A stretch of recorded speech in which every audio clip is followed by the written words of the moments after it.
मलमास से पुरुषोत्तम मास बनने की अद्भुत गाथा। क्यों श्रेष्ठ है यह महीना। हर हर महादेव भक्तों, मन के मैल को धोकर प्रभु चरणों में चित्त लगाए। आओ इस पावन अधिक मास में स्वयं को उत्तम बनाए। पुरुषोत्तम मास हर 3 साल में एक बार एक अतिरिक्त माह का प्राकट्य होता है, जिसे अधिक मास, मलमास या पुरुषोत्तम मास के नाम से जाना जाता है। हिंदू धर्म में इस माह का विशेष महत्व है। संपूर्ण भारत की हिंदू धर्मपरायण जनता इस पूरे मास में पूजा पाठ, भगवत भक्ति, व्रत, उपवास, जप और योग आदि धार्मिक कार्यों में संलग्न रहती है। ऐसा माना जाता है कि अधिक मास में किए गए धार्मिक कार्यों का किसी भी अन्य माह में किए गए पूजा पाठ से 10 गुना अधिक फल मिलता है।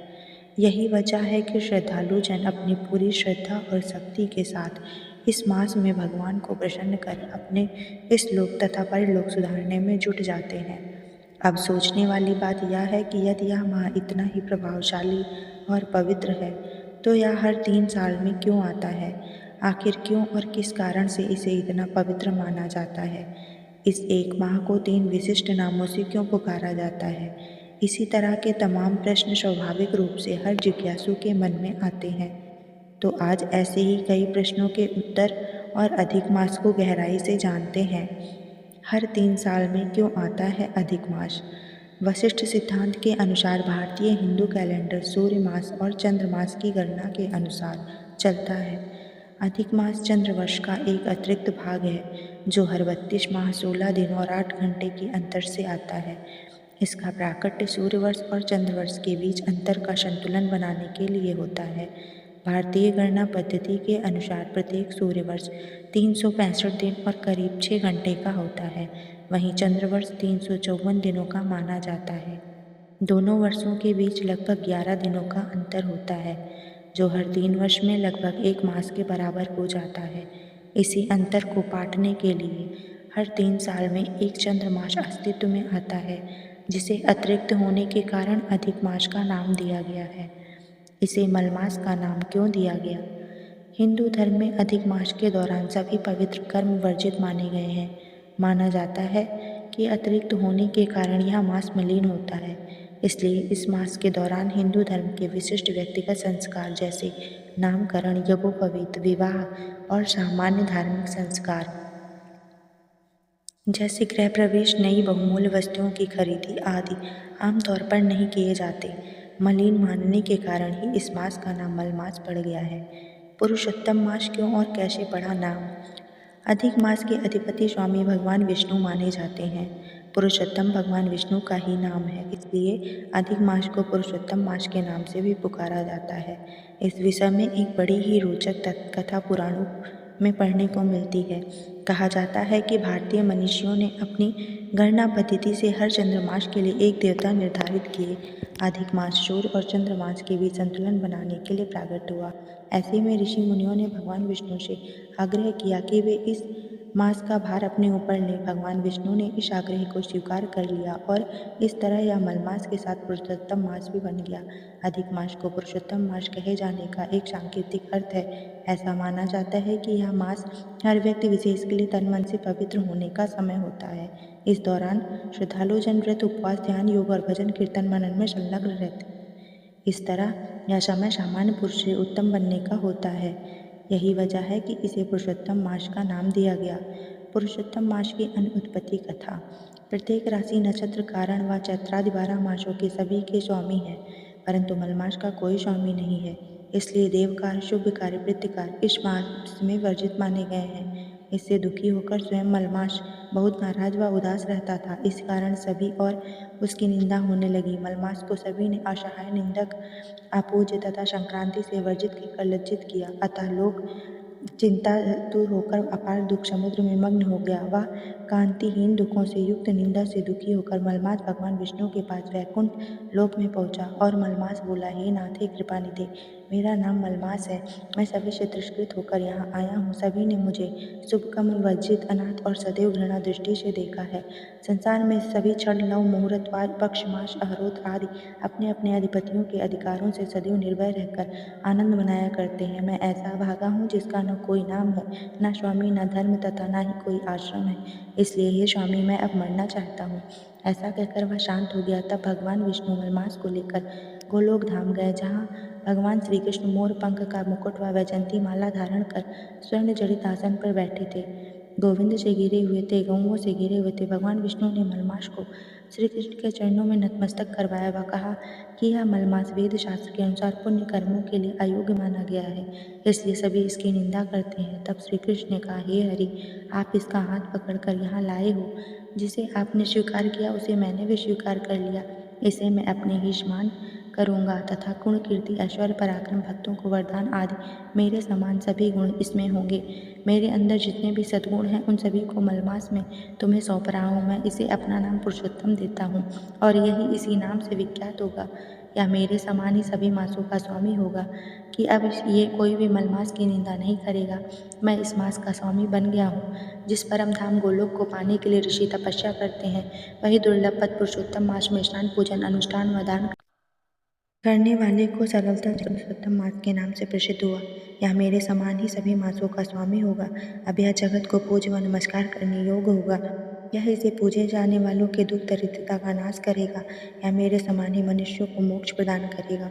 जो कोई इच्छा रहित या इच्छा वाला इसे पूजेगा, वह अपने लिए कर्मों को भस्म करके निसंशय मुझे प्राप्त होगा। सब साधनों से श्रेष्ठ तथा सब इसे मास में किए गए कार्यों से सुख भोगेंगे। जो नहीं पूजा करेगा वे सदैव नरक के गामी होंगे। अतः इस मास में स्नान, दान, पूजा आदि का विशेष महत्व होगा। इसलिए हे रमापति, आप पुरुषोत्तम मास को लेकर बैकुंठ को जाओ। इस प्रकार बैकुंठ में स्थित होकर वह अत्यंत आनंद करने लगा तथा भगवान के साथ विभिन्न क्रीड़ाओं में मग्न हो गया। इस प्रकार श्री कृष्ण ने मन से प्रसन्न होकर मलमास को 12 मासों में श्रेष्ठ बना दिया। वह सभी का पूजनीय बन गया। अधिक मास का पौराणिक आधार। अधिक मास के लिए पुराणों में बड़ी ही सुंदर कथा सुनने को मिलती है। यह कथा दैत्यराज हिरण्यकश्यप के वध से जुड़ी है। पुराणों के अनुसार दैत्यराज हिरण्यकश्यप ने एक बार ब्रह्मा जी को अपने कठोर तप से प्रसन्न कर लिया और उनसे अमरता का वरदान मांगा। चूंकि अमरता का वरदान देना निषिद्ध है, इसलिए ब्रह्मा जी ने उसे कोई भी अन्य वर मांगने को कहा। तब हिरण्यकश्यप ने वर मांगा कि उसे संसार का कोई नर, नारी, पशु, देवता या असुर मार न सके, वह वर्ष के 12 महीनों में मृत्यु को प्राप्त न हो। जब वह मरे तो न दिन समय हो, न रात का, वह न किसी अस्त्र से मरे, न किसी शस्त्र से, उसे न घर से मारा जा सके, न ही बाहर। इस वरदान के मिलते हिरण्यकश्यप स्वयं को अमर मानने लगा और उसने खुद को भगवान घोषित कर दिया। समय आने पर भगवान विष्णु ने अधिक मास में नरसिंह अवतार यानी आधा पुरुष और आधे शेर के रूप में प्रकट होकर शाम के समय देहरी के नीचे अपने नाखूनों से हिरण्यकश्यप का सीना चीर कर उसे मृत्यु के द्वार भेज दिया। अधिक मास का महत्व क्या है? हिंदू धर्म के अनुसार प्रत्येक जीव पंच महाभूतों से मिलकर बना है। इन पंच महाभूतों में जल, अग्नि, आकाश, वायु और पृथ्वी सम्मिलित हैं। अपनी प्रकृति के अनुरूप ही ये पांचों तत्व प्रत्येक जीव की प्रकृति न्यूनाधिक रूप से निश्चित करते हैं। अधिक मास में समस्त धार्मिक कृत्यों, चिंतन, मनन, ध्यान, योग आदि के माध्यम से साधक अपने शरीर में समाहित इन पांचों तत्वों में संतुलन स्थापित करने का प्रयास करता है। इस पूरे मास में अपने धार्मिक और आध्यात्मिक प्रयासों से प्रत्येक व्यक्ति अपनी भौतिक और आध्यात्मिक उन्नति और निर्मलता के लिए उद्यत होता है। इस तरह अधिक मास के दौरान किए गए प्रयासों से व्यक्ति हर 3 साल में स्वयं को बाहर से स्वच्छ कर परम निर्मलता को प्राप्त कर नई ऊर्जा से भर जाता है। ऐसा माना जाता है कि इस दौरान किए गए प्रयासों से समस्त कुंडली दोषों का भी निराकरण हो जाता है। अधिक मास में फलदायी कर्म। आमतौर पर अधिक मास में हिंदू श्रद्धालु व्रत, उपवास, पूजा पाठ, ध्यान, भजन, कीर्तन, मनन को अपनी जीवनचर्या बनाते हैं। पौराणिक सिद्धांतों के अनुसार इस मास के दौरान यज्ञ, हवन के अलावा श्रीमद् देवी भागवत, श्री भागवत पुराण, श्री विष्णु पुराण, भविष्योत्तर पुराण आदि का श्रवण, पठन, मनन विशेष रूप से फलदायी होता है। अधिक मास के अधिष्ठाता भगवान विष्णु हैं, इसलिए इस समय पूरे समय में विष्णु मंत्रों का जाप विशेष लाभकारी होता है। ऐसा माना जाता है कि अधिक मास में विष्णु मंत्र का जप करने वाले साधकों को भगवान विष्णु स्वयं आशीर्वाद देते हैं, उनके पापों का शमन करते हैं, उनकी समस्त इच्छाएं पूरी करते हैं। इस मास में क्या करें क्या न करें, यह सबसे बड़े प्रश्न भक्त मंडल के समक्ष उपस्थित हो जाता है। आज पुरुषोत्तम मास के आगमन पूर्व भी आपको बताया जा रहा है कि पुरुषोत्तम मास में क्या करें और क्या न करें। नीचे कुछ नियम दिए गए हैं जिनका पालन सर्वसाधारण के लिए अत्यंत ही सरल और सहज है। शुद्धि और नित्य क्रियाएं। दिन में 2 बार स्नान करना चाहिए। यदि बीच में कभी पूजा में बैठ रहे हैं तो तब भी स्नान करना चाहिए। पुरुषों को संध्या वंदन, ब्रह्मा यज्ञ, नित्य होम आदि पूर्ववत करना चाहिए। पूरा महीना ब्रह्मचर्य से रहें। विशेष रूप से तुलसी जी को 8 पवित्र नाम पढ़ते हुए नित्य जल चढ़ाना और तुलसी जी के सामने दिया लगाना चाहिए। साथ ही आरती भी करनी चाहिए। तुलसी अर्चन भी करना चाहिए। व्रत और उपवास यदि संभव हो तो पूरे पुरुषोत्तम मास में केवल रात्रि में भोजन करना चाहिए, परंतु यदि ऐसा संभव ना हो तो कम से कम अमावस्या, पूर्णिमा, दोनों एकादशी और पुरुषोत्तम मास के अंतिम 5 दिवस व्रत पूर्वक रहना चाहिए। विशेष एकादशी के दिन सामान्य एकादशियों जैसे ही अन्य बिल्कुल नहीं खाना चाहिए। नित्य की स्तुतियाँ और पाठ। नित्य चतुश्लोकी भागवत, गोपाल सहस्त्रनाम, श्री कृष्णाष्टकम आदि स्त्रोत का पाठ करना चाहिए। नित्य श्रीमद् भागवत पढ़ना अथवा सुनना चाहिए। पुरुषोत्तम मास महात्म्य का नित्य पाठ करना चाहिए। कम से कम 1 घंटे भजन कीर्तन करना चाहिए। दीपदान, घटदान और कांसे का संपुट। मंदिरों और घरों में दीपक लगाने चाहिए। इसी को दीपदान कहते हैं। दीपदान में तेल, घी कुछ भी प्रयोग में ला सकते हैं। जल से भरे हुए घड़े का और कांसे के संपुट में मालपुओं का दान देना चाहिए। पुरुषोत्तम माध्यम के 31वें अध्याय में बताया गया है, दान सदैव अपनी यथाशक्ति के अनुसार ही करना चाहिए। सिनेमा और टेलीविज़न। इस परम पवित्र मास में सिनेमा और टेलीविज़न का पूर्णतः त्याग करना चाहिए। साथ ही साथ सोशल मीडिया में कुछ भी उल्टा सीधा नहीं देखना सुनना चाहिए। इस समय को रामायण अथवा भागवत गीता पढ़ने सुनने में लगाना चाहिए। दूरी। झूठ, निंदा और शत्रुता आदि से दूरी बनाकर रखना चाहिए। पुरुषोत्तम मास में क्या खाएं क्या ना खाएं। पुरुषोत्तम मास में भगवान श्री कृष्ण श्रीमद् भगवद गीता, प्रभु श्री राम भगवान की विष्णु की उपासना की जाती है। इस माह उपासना करने अपना अलग ही महत्व है। इस मास के दौरान जप तप दान से अनंत पुण्यों की प्राप्ति होती है। इतना ही नहीं, इस मास में खाने पीने की चीज़ों का बहुत महत्व है। इस माह तमोगुण युक्त पदार्थों का सेवन करना शास्त्रों में मना है। आइए जानते हैं इस माह किन किन चीज़ों का अपनाएं, किन किन चीज़ों से परहेज रखें। इस माह कोई भी व्यक्ति यदि गेहूँ, चावल, मूंग, जौ, मटर, तिल, ककड़ी, केला, आम, घी, सौंठ, इमली, सेंधा नमक, आंवला आदि का भोजन करे तो उसे जीवन में कम शारीरिक कष्ट होता है। उक्त पदार्थ या उससे बने पदार्थ जीवन में सात्विकता की वृद्धि करते हैं। अतः इस माह उपरोक्त पदार्थ का सेवन अवश्य ही करना चाहिए। क्या ना खाएं। इस माह में उड़द, लहसुन, प्याज, राई, मूली, गाजर, मसूर की दाल, बैंगन, फूलगोभी, पत्ता गोभी, शहद, मांस, बंदरा, धूमपान, मादक द्रव्य आदि का सेवन करने से तमोगुण की मृत्यु का असर जीवन पर्यंत रहता है। अतः पुरुषोत्तम मास में इन सभी चीज़ों का वर्जित माना गया है। ऊपर लिखे हुए नियमों का पालन करते हुए पुरुषोत्तम मास व्यतीत करें। आप पर पुरुषोत्तम भगवान की कृपा अवश्य होगी। आशा है कि पुरुषोत्तम मास की यह जानकारी आपके जीवन में सात्विकता की और शांति लाएगी। ऐसी ही आध्यात्मिक जानकारी के लिए हमें फॉलो और पोस्ट शेयर करना न भूलें। जय श्री हरि। धन्यवाद।